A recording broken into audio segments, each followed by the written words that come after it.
I've really enjoyed our Bible studies, Tony.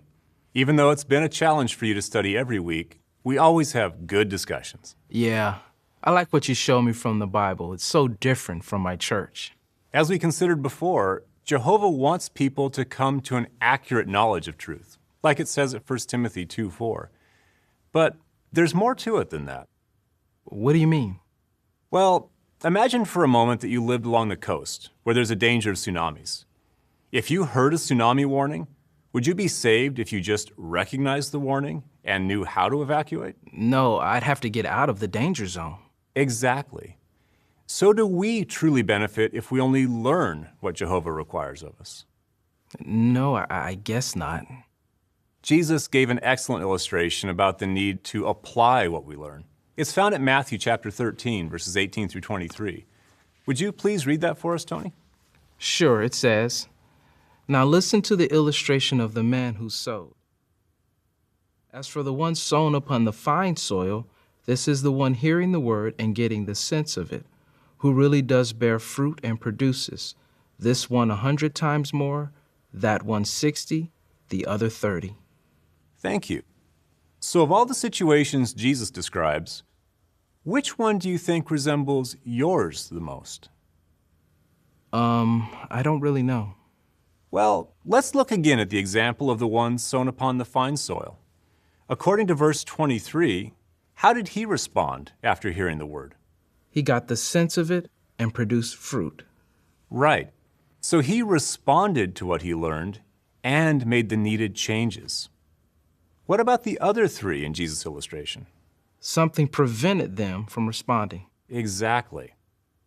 You know, I want to do what Jehovah wants, but it's hard these days. Pressures from every side. I mean, you know how it is. The job, the bills, the kids, the boss.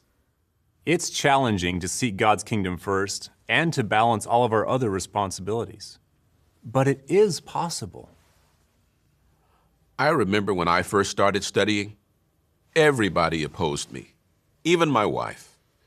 Not only that, I drank a lot. I had to make a lot of changes, but I prayed to Jehovah specifically about what I needed to work on. So I started coming to meetings right away.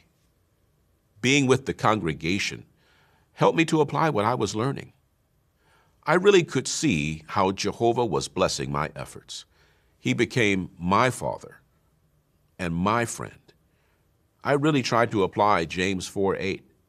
It says, "Draw close to God And he will draw close to you." Yeah, I remember that verse. So how long did it take for you to become a witness?